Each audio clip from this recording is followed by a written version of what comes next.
Hoy vamos a tratar la figura del aplicador en la empresa de sanidad ambiental. En esta serie de roles de este tipo de empresas que estoy haciendo, hoy tocamos los técnicos de servicio, es decir, el eslabón último en la prestación del servicio en casa del cliente. En primer lugar, quiero reivindicar esta figura, que nadie defiende y que de alguna manera se ha vuelto pues la mano de obra barata del sector y de alguna forma no se valora lo suficiente a la hora de atribuir méritos cuando una empresa lo hace bien. Es decir, reivindico que la calidad de servicio la dan ellos, que a menudo cuando trabajan mal no lo hacen por decisión propia, sino por presiones de la empresa, y que muchas veces cuando trabajan bien lo hacen por decisión personal, talento personal o por sencillamente pues una tendencia a trabajar bien y agradar al cliente, a solucionar los problemas. Es decir, una figura que, aunque lo tocaré desde un punto de vista crítico, por supuesto, vaya por delante, que son realmente el pilar del sector. Una empresa de control de plagas o una empresa de prevención de legionellosis es lo que es a través de sus técnicos de servicio. Y sus técnicos de servicio constituyen lo único que la empresa puede, a fin de cuentas, ofrecerle al cliente. ¿Qué es un aplicador? Pues el responsable de hacer física y presencialmente el trabajo en casa del cliente. Tipos y categorías de aplicadores. Pues básicamente está el chofer aplicador de segunda, el chofer aplicador de primera, auxiliar aplicador. Bueno, hay una serie de categorías que en realidad son irrelevantes porque a la hora de la verdad no cuentan. Es decir, una persona entra a una empresa, suele entrar sin los carnés que habilitantes para prevención de legionellosis y control de plagas, ayuda a otros aplicadores en principio, aprende, hace los cursos y demás, pero básicamente no es una categoría llana, es decir, a veces hay algún tipo de encargado o similar, pero básicamente no vamos a encontrar escalafones dentro de los aplicadores más allá de los que da la antigüedad o más allá de los que da un reconocimiento informal de quién es el encargado, que muchas veces no tiene plasmación a nivel de categoría laboral en la nómina, tiene plasmación a nivel de retribución, pero no a nivel de categoría. Hay varios tipos de aplicadores también por lo que viene a ser el oficio. Es decir, tenemos básicamente tres tipos de aplicadores. El aplicador de control de plagas, de control vectorial, que hablaremos de ambos términos como sinónimos. El aplicador de prevención de legionellosis y, por último, el aplicador mixto, es decir, el que hace ambas cosas, el que sabe hacer y hace habitualmente ambos tipos de trabajo. Es importante establecer esa diferencia y entender lo que implica, es decir, es muy diferente el trabajo de control de plagas del de prevención de legionellosis, absoluta y totalmente diferentes. Es decir, no hay punto de conexión en ningún lugar. Son dos oficios que se han unido de una manera artificial al obligar a las empresas a que tramiten su registro ante la comunidad autónoma correspondiente de las consejerías de sanidad a través de un único registro, que es el ROESP. Y eso es un error, es decir, no tiene nada que ver. Es cierto que la memoria cambia, que hay que presentar por separado los registros como empresa de control de plagas y como empresa que se dedica a la prevención de legionellosis, pero en cualquier caso es que no deberían ni coincidir en una sola empresa. O sea, entiendo que haya empresas que hagan ambas cosas, pero debería hacerlo o personal diferente, o bien tener dos divisiones, etcétera. Es decir, son dos oficios completamente separados. Lo que ocurre es que, bueno, por una cuestión económica, pues la gente de control de plagas ha irrumpido en la prevención de legionellosis y ha irrumpido en este sector con el mismo personal. Y de ahí vienen los aplicadores mixtos, ¿de acuerdo? Que son aplicadores que hacen ambas cosas, evidentemente con diferentes pericias, con diferentes experiencias, y uno es un oficio natural y otro es un oficio un poco de última hora, ¿no? Y luego también tenemos las empresas de control de aguas que vienen del mundo del agua y se han metido en la legionellosis, que lógicamente pues sí tienen un perfil más ingenieril, un perfil más orientado a las instalaciones y pues, lógicamente esas empresas sí que están dentro de la prevención de legionellosis de una manera más natural y sus aplicadores no tienen absolutamente nada que ver. Es decir, lo llamamos técnico de servicio en ambos casos, pero estamos hablando de un profesional completamente diferente, que sabe cosas completamente diferentes. Por ejemplo, la prevención de legionellosis implica saber algo de fontanería, implica saber algo de bombeo, implica saber algo de refrigeración. Es decir, hay que tener algunos conocimientos básicos de frigoristas, unos conocimientos básicos de fontaneros, unos conocimientos básicos de técnicos en bombeo. Por ejemplo, también hay que saber algo de transferencia de calor, También hay que saber algo de agua caliente sanitaria, hay que saber algo de termoacumuladores, hay que saber algo de circuladores, bueno, hay que saber algo de válvulas antirretorno, contadores de agua, ese tipo de cosas. Mientras que en el mundo de las plagas hay que saber de cosas completamente distintas, de la biología de los animales, hay que saber mucho más de productos que en el mundo de la legionela, hay que saber mucha más variedad de productos plaguicidas, hay que saber otras cosas que no tienen absolutamente nada que ver. Es importante decir que todo lo que voy a contar a partir de ahora cambia bastante si nos estamos refiriendo a un aplicador de un tipo o de otro. No tiene nada que ver. Y en los mixtos, peor todavía, porque los aplicadores mixtos generalmente suelen ser aplicadores que vienen del mundo de las plagas y que se han metido en el mundo de la legionela, y no al revés. Pudo haber ocurrido al revés, pero con mucha menor intensidad.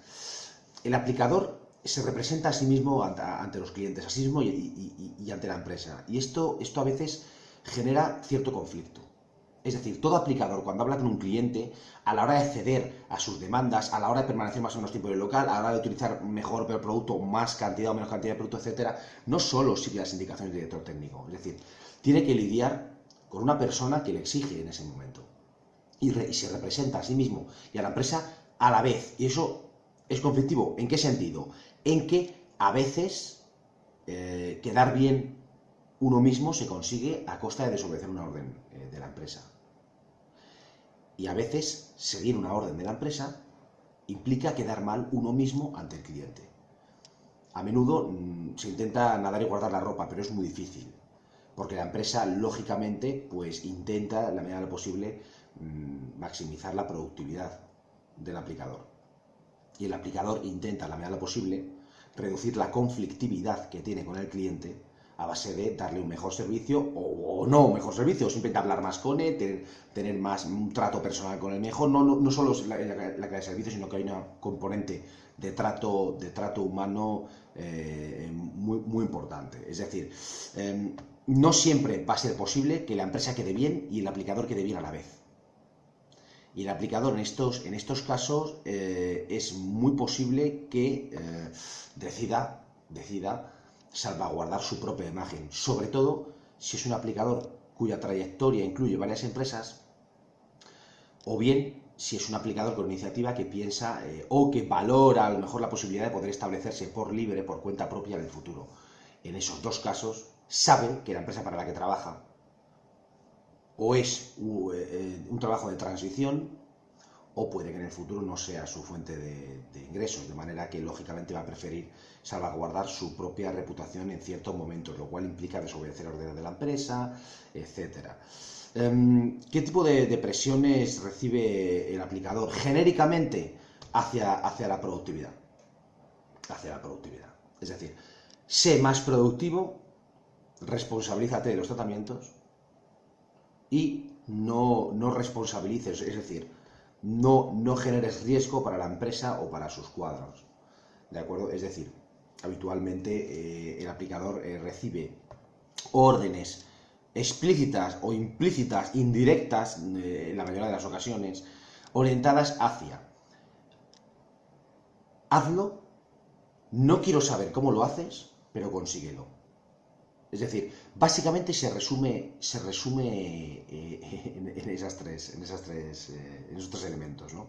Se tiende a presionarle para que saque mucho trabajo en poco tiempo, con poco gasto de producto, etcétera, igual, pero tampoco se quiere saber muchas veces cómo lo hace. Es decir, a menudo hay un cierto escapismo en cuanto a las responsabilidades por parte del resto del personal de la empresa, que ahora vamos a detallar un poco más a fondo. Por ejemplo, la gerencia, ¿cómo presiona a los aplicadores? La gerencia los presiona siempre para que empleen menos tiempo y para que empleen menos producto.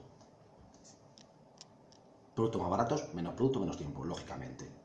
Para la gerencia esto es un negocio y, bueno, pues él representa en sí mismo una parte.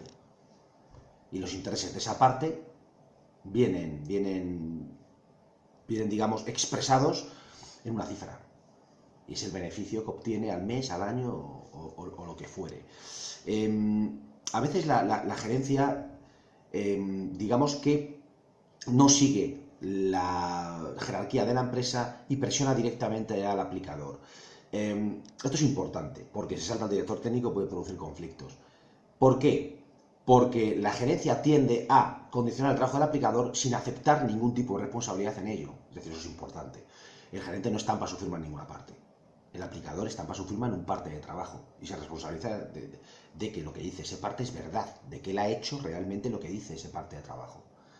Y el director técnico es quien se responsabiliza de lo que pone en ese parte, es decir, de la orden al aplicador. ¿Quién ha decidido que se haga ese trabajo de esa manera? El director técnico.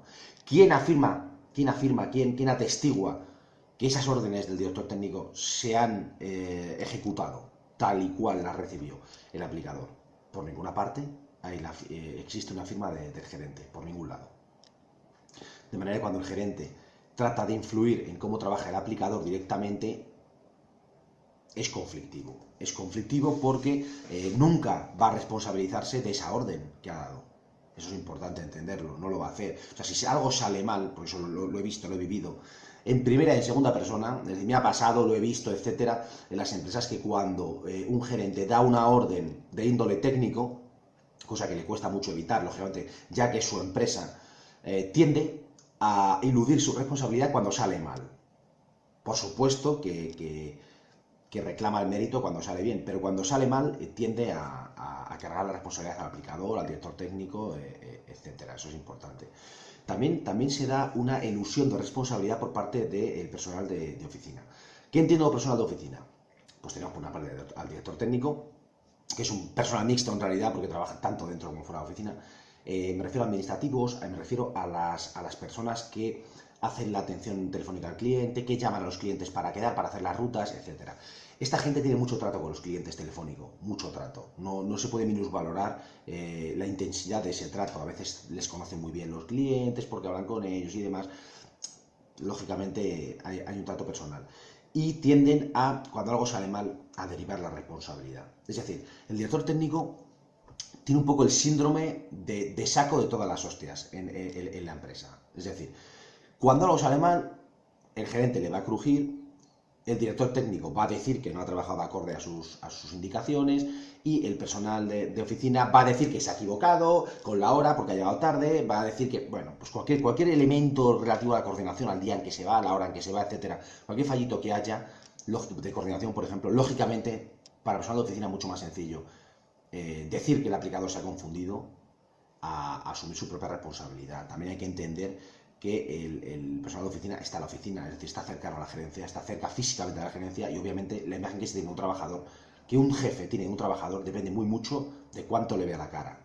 Esto es así, es simple, es triste, porque significa que no se valora acorde a méritos o acorde a capacidades, pero es verdad que habitualmente el empleado lejano, el empleado desplazado, el empleado que trabaja en casa del cliente, lo suele tener más difícil de cara a ser reconocido por el jefe, a que sus méritos sean visibles, se visibilicen.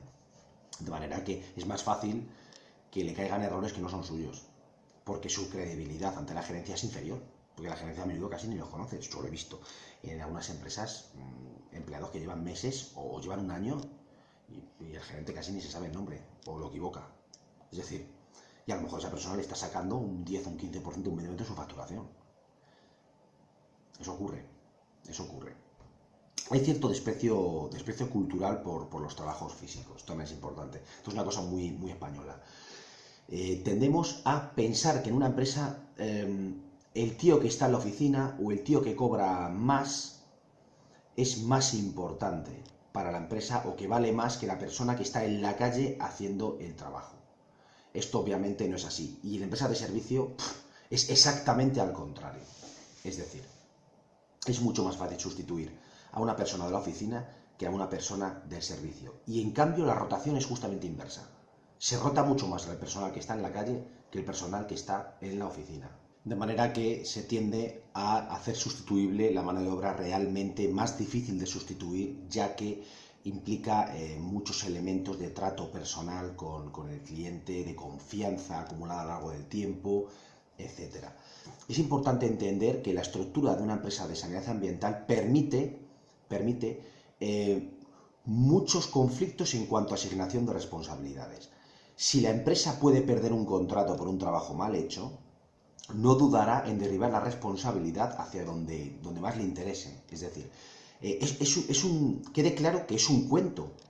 Es decir, es una simulación, es un paripé. Muchas veces el empresario deriva responsabilidad hacia uno u otro estamento de la empresa sabiendo que a lo mejor la culpa ha sido suya o ha sido sabiendo quién es el culpable, pero lo va a hacer para salvar el contrato con el cliente. El problema es que la persona que quede culpabilizada en última instancia va a pagar de verdad sus pecados.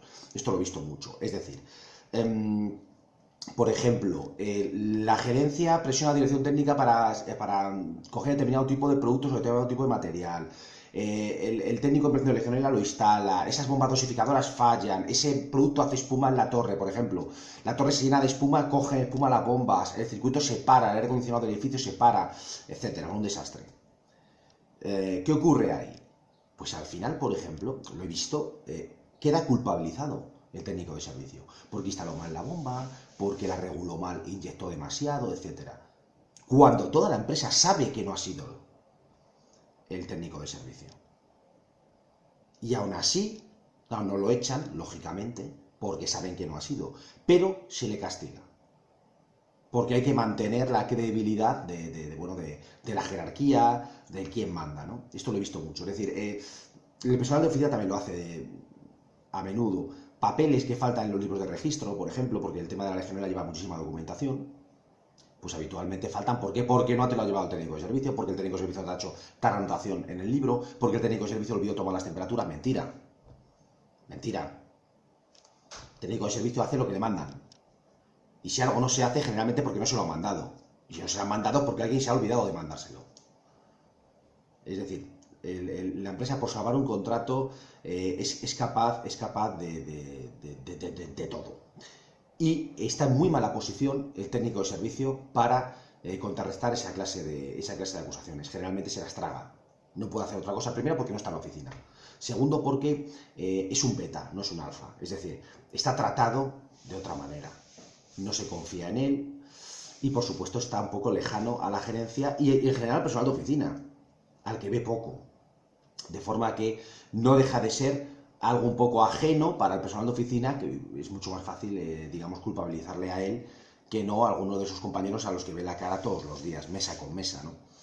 También hay un cierto, lo que he dicho antes, un cierto desprecio cultural por los trabajos físicos. Es decir, la mano de obra en casa del cliente en este país está un poco minusvalorada, cosa que no ocurre, por ejemplo, en el mundo anglosajón. En este gremio es muy importante que los clientes entiendan eso. Que no, lo repito mucho, pero es importantísimo. Todo lo que es una empresa, para ustedes es el tío que viene. Principio y fin. El alfa y el omega es el aplicador. Así que intenten, cuando algo sale bien, asignarle los méritos al aplicador. Igual que cuando sale mal, se los asignan. Es decir, es importante eso. En este país se tiende a pensar que la gente de abajo, o la gente que hace, digamos, el trabajo manual, es menos importante o más sustituible, y esto es al revés. Es un personal que cuesta mucho sustituir, que produce un gran trastorno a la empresa, que le jode al director técnico una barbaridad, tener que formar constantemente nuevos empleados, que es un problema de cara a la fiabilidad del servicio, esos nuevos empleados, y sobre todo que se pueden perder muchos clientes por este tema. Muchos clientes están con la empresa por el aplicador, porque ven al tío, el tío les cae bien o se fían de él. Así ocurre a veces que hay aplicadores que al montarse por libre, pues desgajan una parte de la clientela de la empresa. Es decir, el no tener contacto con el personal de oficina, al estar desplazado en casa del cliente trabajando, le penaliza de cara a tener credibilidad dentro de la estructura de la empresa.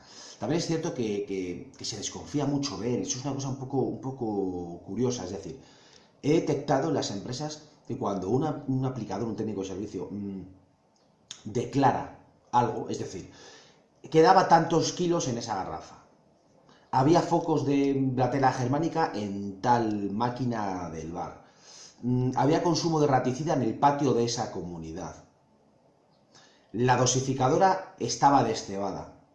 O sea, cualquier información que venga por parte de él, hay una tendencia a desconfiar por parte de la empresa. Y esto me parece siempre curioso, porque lo hacen sea cual sea el tipo de aplicador. Es decir, no hablo de aplicadores particularmente canallas.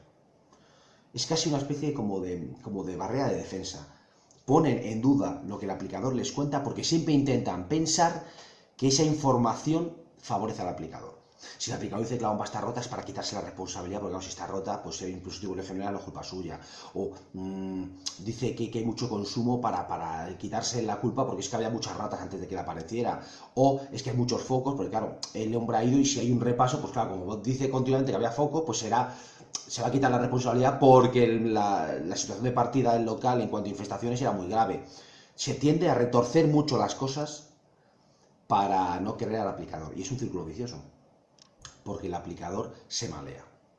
Aparte de que es una mano de obra a veces bastante rotativa según el tipo de empresa, de manera que tiene poca antigüedad. Te fías poco de él, confías poco en él, le pagas poco, tiendes a despedir, pues siempre va a ser una persona en la que no tengas confianza, porque va a ser en cierto modo un desconocido para ti. El trabajo del aplicador es invisible. Esto es importante. Para el personal de oficina, el trabajo del aplicador no es visible. Se traduce en matar albaranes. Se traduce en ir matando los diferentes albaranes de los trabajos. Punto. El aplicador es el tío que trae los partes firmados. ¿Esto por qué lo digo?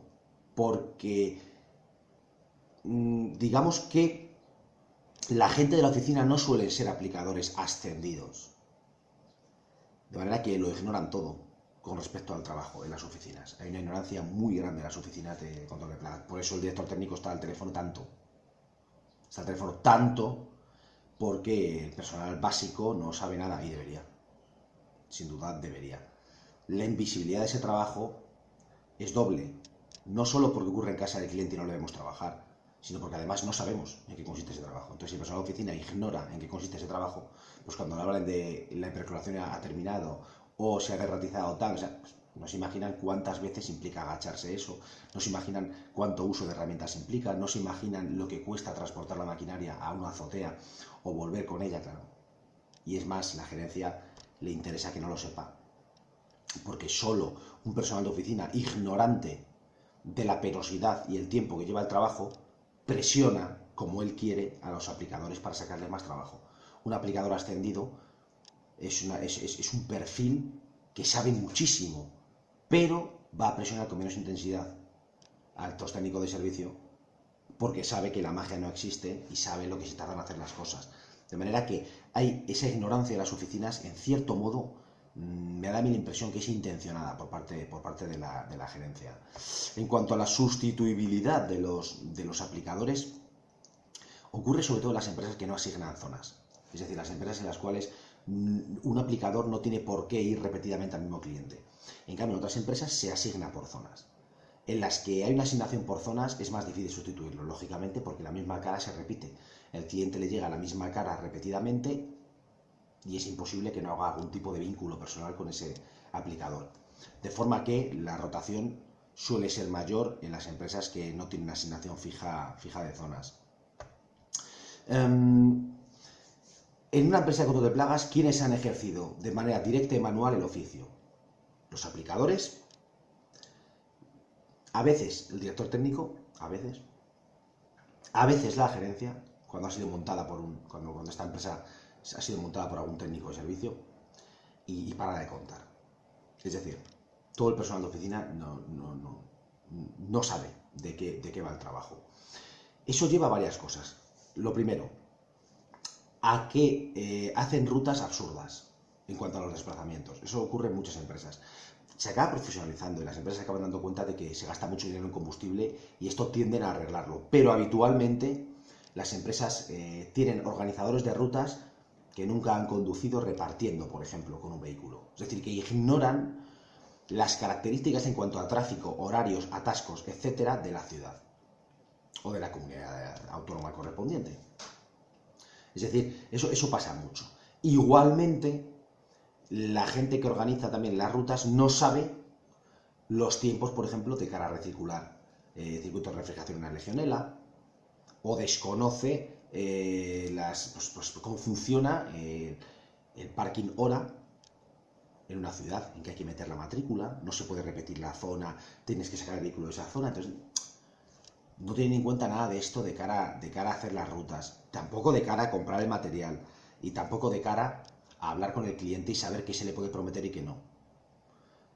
¿Esto en qué deriva? Pues en que a veces se encuentran los aplicadores con que no pueden cumplir promesas que nunca fueron factibles, que hizo el personal de oficina, hablando con los clientes. Y todo esto viene a fin de cuentas de que sus superiores no son superiores.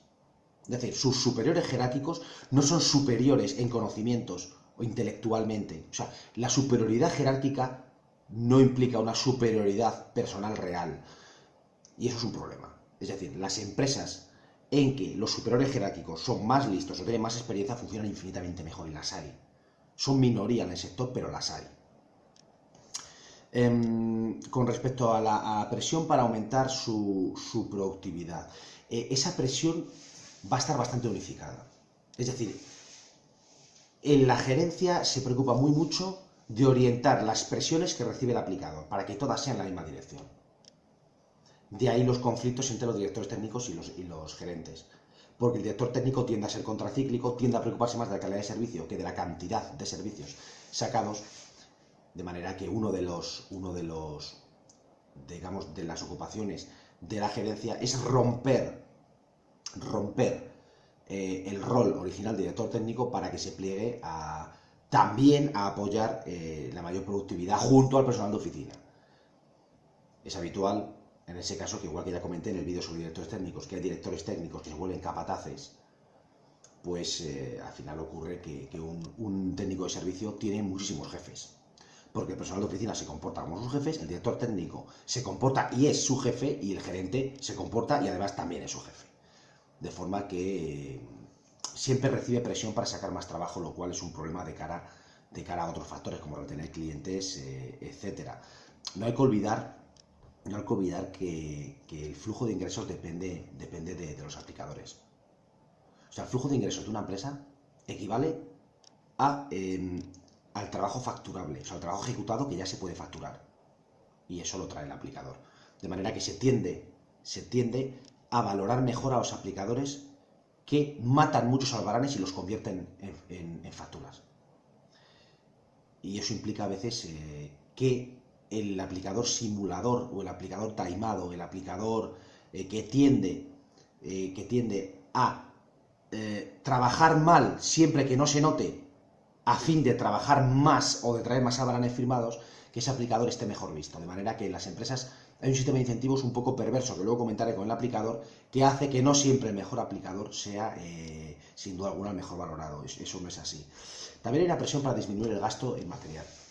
El gasto en material se disminuye tanto por cantidad como por calidad.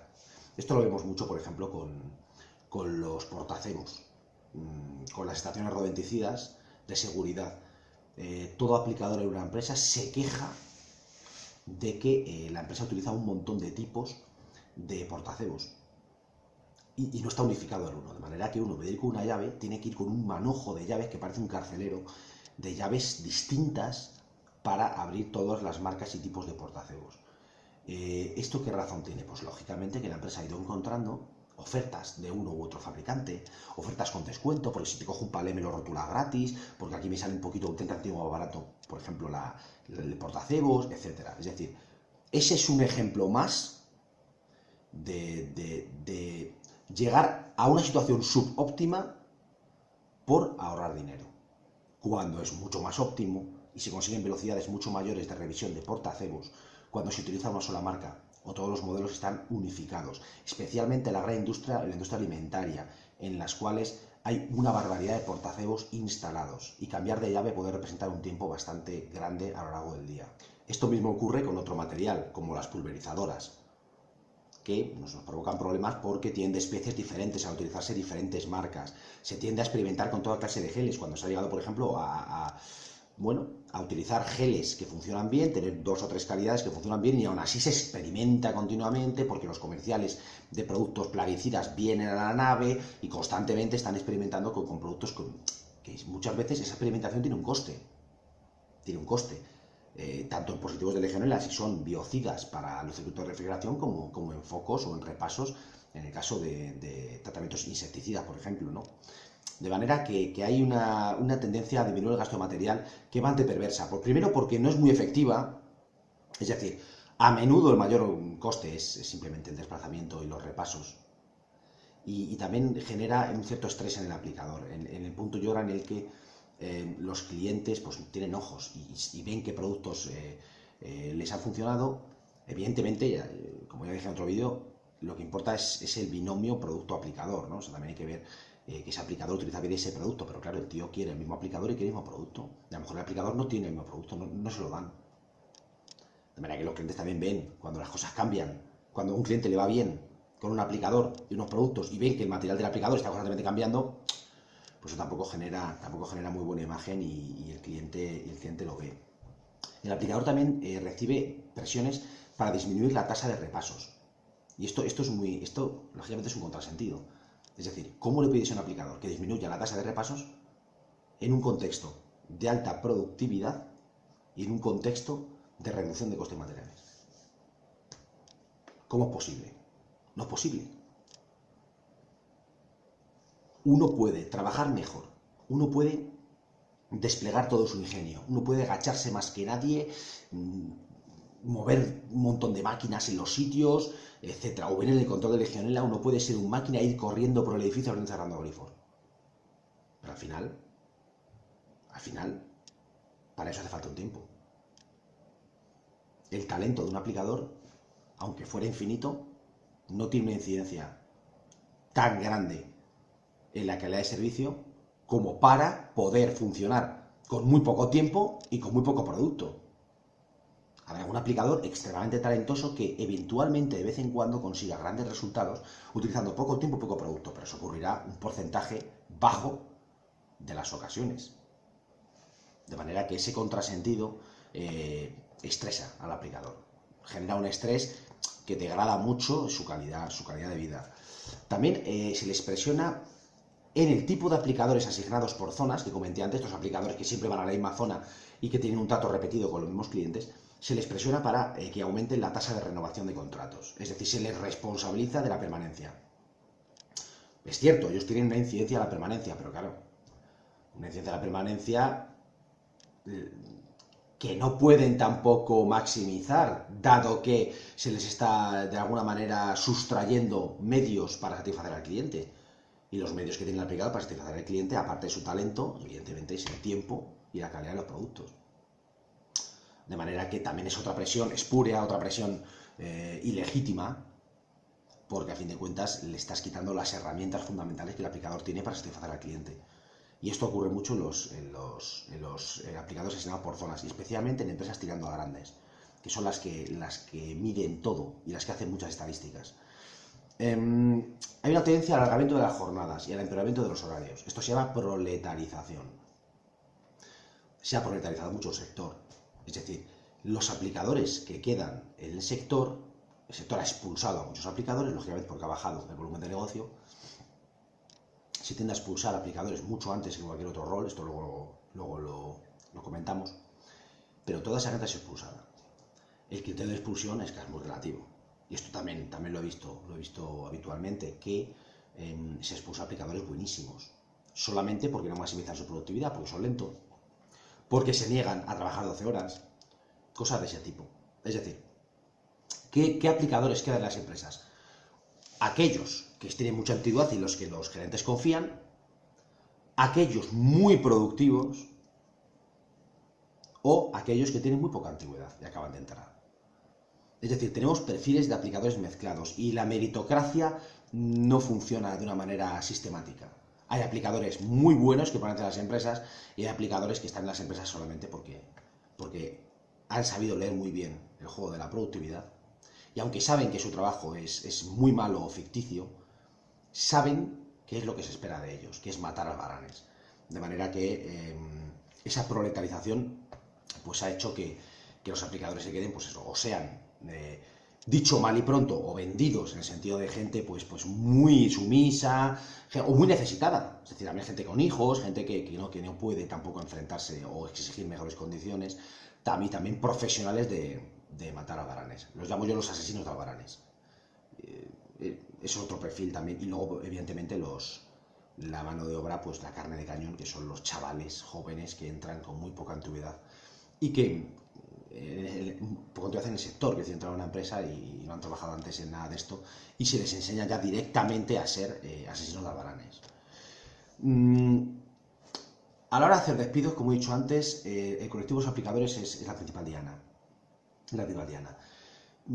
Es cierto que la mano de obra es más elástica en ese sentido. Es decir, una empresa de control de plagas tiene un trabajo burocrático importante, porque suelen ser muchos clientes pequeños, sobre todo más que las de legionera. Las de protección legionera sí suelen tener un trabajo burocrático muy grande, pero por los libros de registro, por razones distintas. Tienen menos clientes más grandes, pero también es verdad que hay que darles una documentación mucho mayor de los trabajos. La cuestión es que ambos tipos de empresas, las empresas de sanidad ambiental, aunque ya sabemos que empresas de sanidad ambiental hay 4, es decir, la mayoría son o de plagas o de legionela, que hacen intrusismo cruzado entre ambos sectores. La sanidad ambiental, que hagan ambas cosas bien, hay muy pocas. En cualquier caso, tienen mucho trabajo administrativo, de forma que es difícil echar a gente de la oficina, es bastante complicado. Pero también es cierto que se tiende a echar a aplicadores de una manera indiscriminada. Y eso ha generado en las empresas muchos descalabros, porque hay aplicadores que implican perder clientes, el desprenderse de ellos. Y se hace demasiado. ¿Por qué? También por esta cultura de que el aplicador está como por debajo, que el aplicador es mano de obra y, oye, la mano de obra hay que adecuarla al volumen de negocio. Sí, pero tampoco se han dado opciones de reducción de jornadas, etc. Yo considero que ahí se han equivocado porque se expulsó mucho talento del sector. Se expulsó mucho talento y no siempre el trabajo se había reducido tanto, pero bueno, también es verdad que se sobredespide por miedo a una evolución negativa del trabajo. Es decir, no solo se despide por la facturación presente, se despide por la expectativa de facturación futura.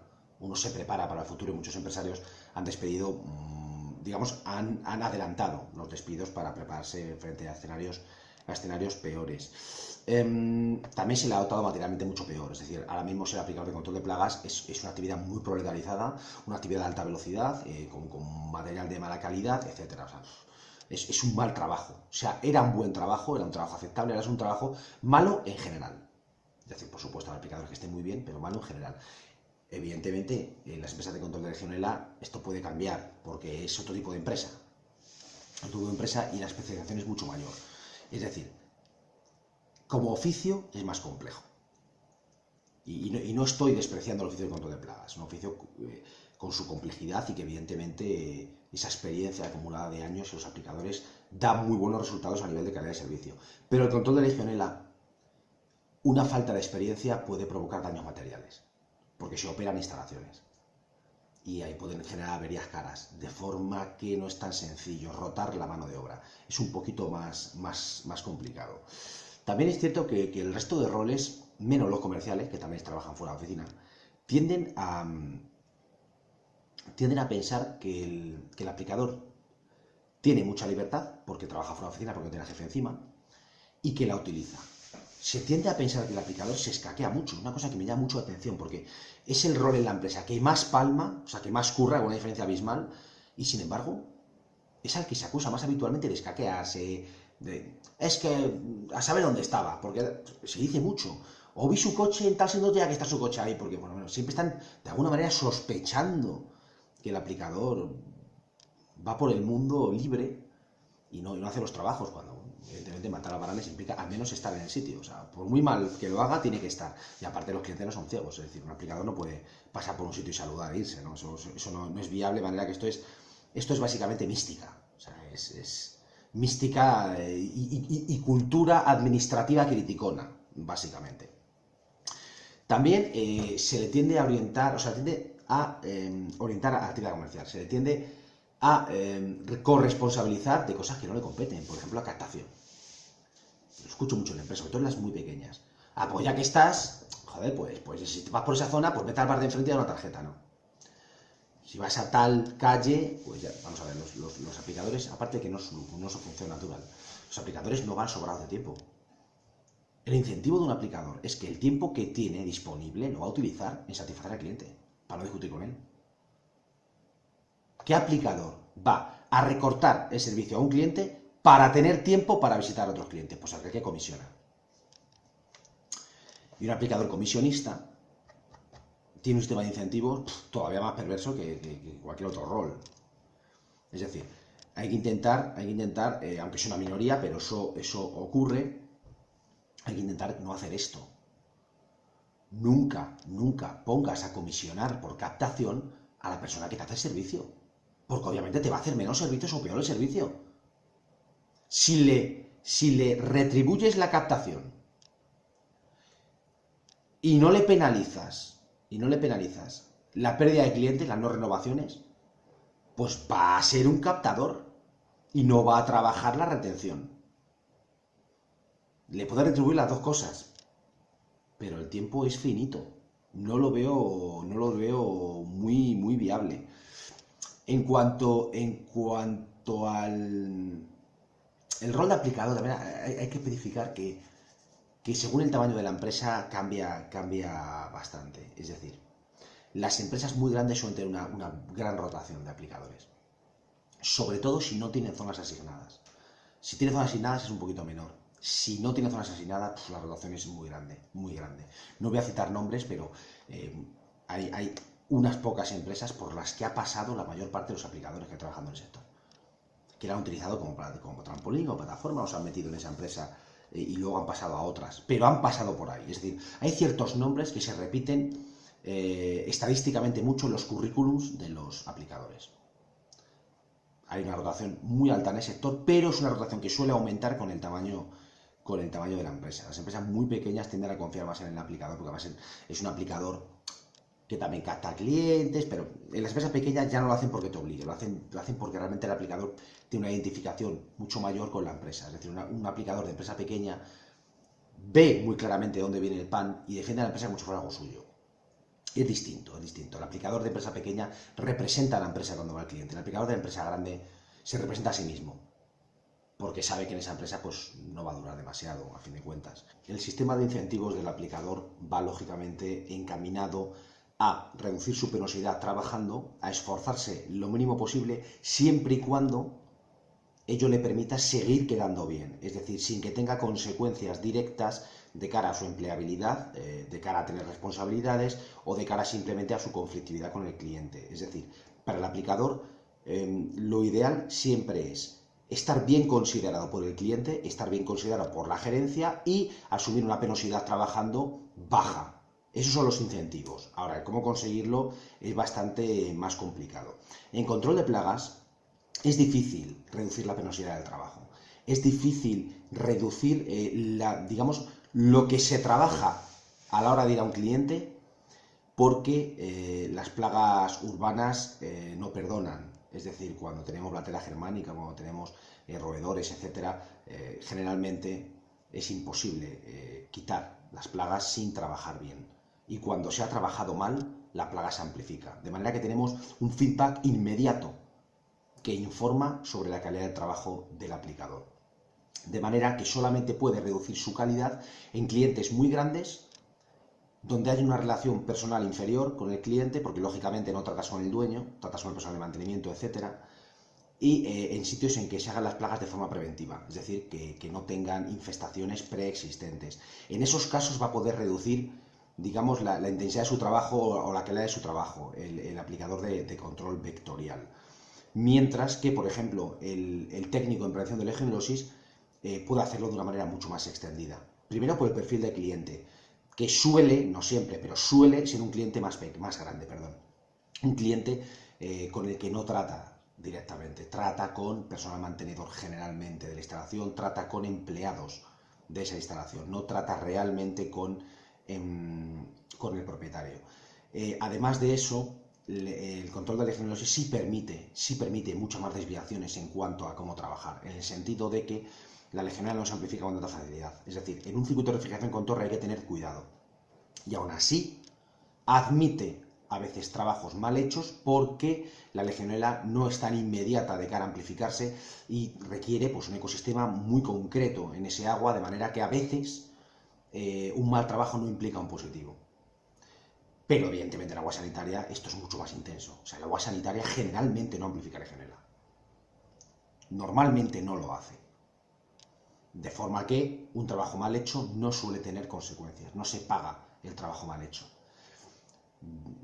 Por ello, los técnicos en prevención de legionellosis suelen tener mucho más incentivo por violar los protocolos. Primero porque son muy largos en tiempo.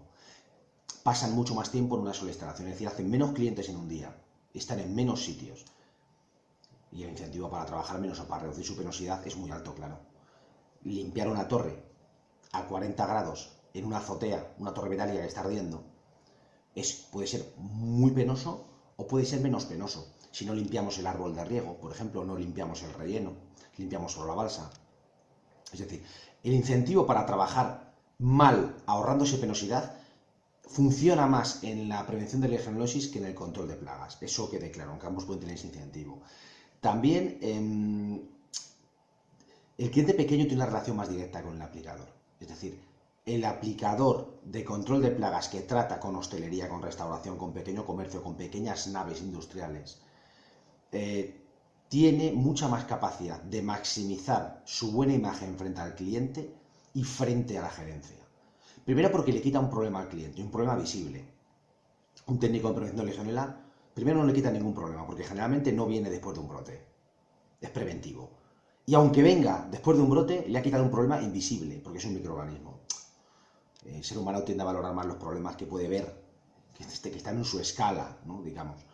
Entonces, luce más, aparte de cara a quedar bien con la gerencia, a quedar bien con el director técnico, a quedar bien con lo que es la empresa.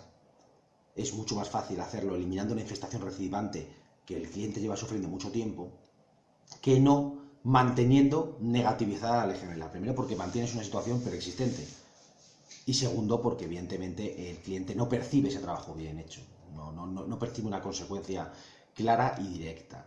Ellos tienden a maximizar su imagen frente al cliente. ¿Esto qué significa? Que a veces van a perjudicar la imagen de la empresa para beneficiar su propia imagen. Esto lo hacen también los comerciales, también lo hacen. ¿Por qué? Bueno, pues porque pueden. Ellos están allí, ellos hablan con el cliente, en un momento dado si algo se hace mal, pues pueden decir que ha sido la empresa. Generalmente habrá sido la empresa. Es decir, la empresa es la que le recorta tiempo, la empresa es la que le recorta productos. Pero su incentivo va a ser siempre culpabilizar a la empresa, aunque no tuviera la culpa la empresa. Lamentablemente, por lo general sí la tiene en este sector. También maximiza su imagen frente a sus superiores. Es decir, ellos tenderán a transmitir una imagen del trabajo realizado, todo lo idealizada que sea posible, es decir, lo más favorable a su imagen, ¿no?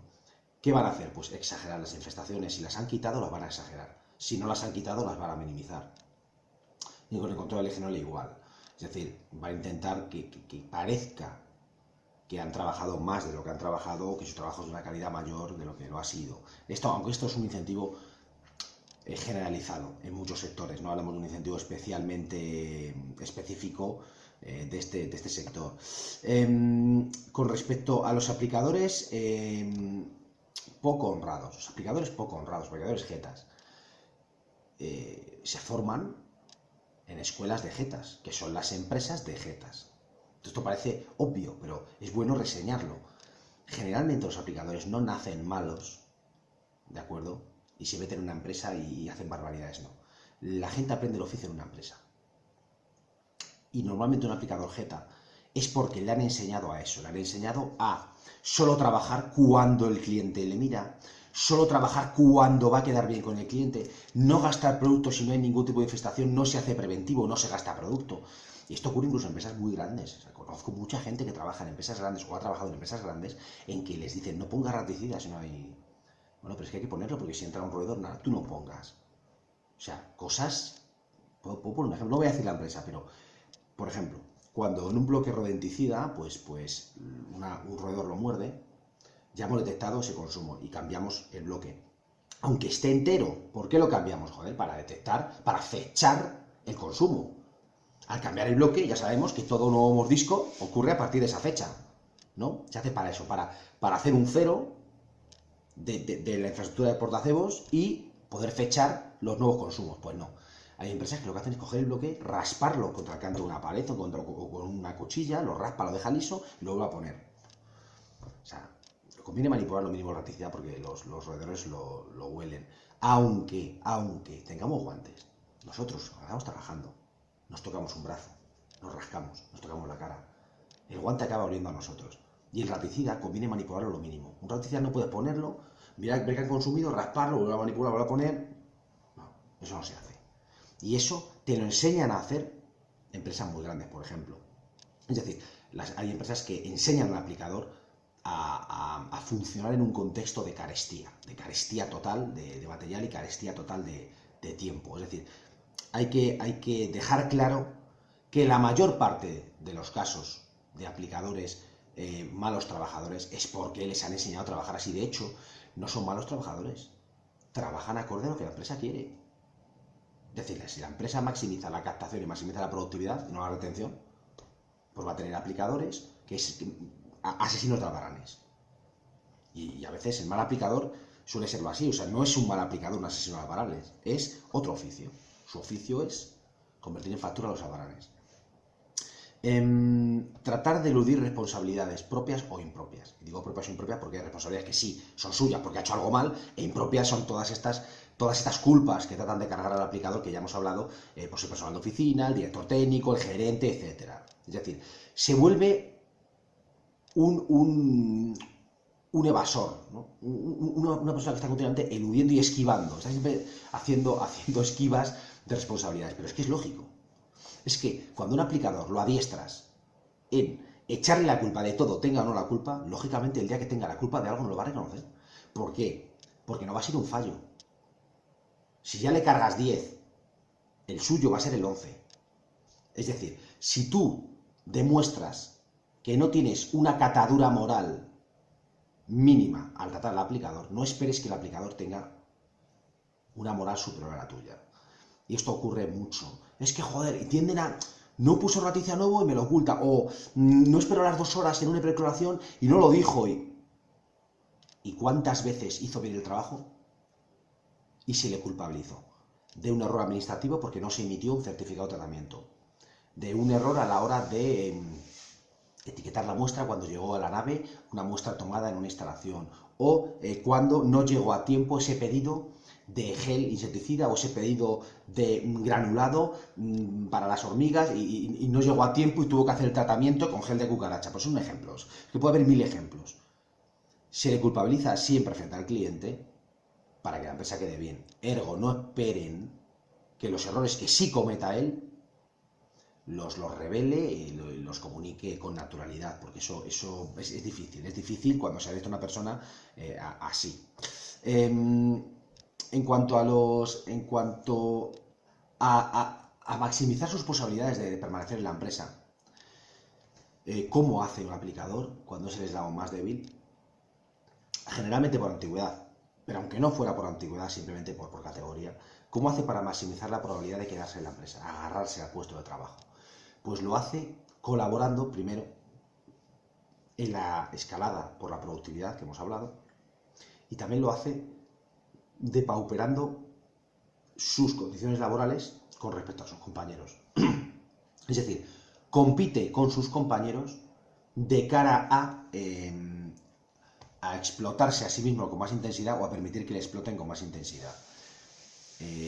Los aplicadores que permanecen a veces son los que hacen más horas extras sin cobrarlas, los que alargan su jornada voluntariamente más veces, los que hacen más trabajo nocturno, los que hacen más trabajo desplazados, los que en general están más disponibles, los que atrasan las vacaciones o las anulan, etc. O sea, los más disponibles.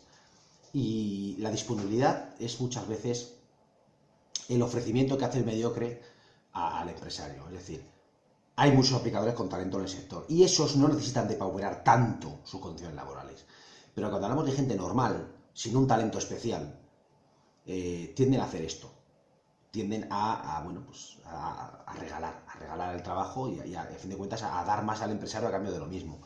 Y esto afecta a los buenos aplicadores. Hay muchos buenos aplicadores que han acabado expulsados del sector o las están pasando canutas en el sector por esta clase de gente que ha colaborado en proletarizar este rol dentro de la empresa, lo cual ha bajado más su nivel, que nunca ha sido alto porque siempre se le ha tendido a infravalorar. En cualquier caso, vuelvo a repetir el alegato inicial, este rol es fundamental, este rol es la empresa, esto es todo lo que es para ustedes una empresa, el tío que va, y a fin de cuentas es la figura central.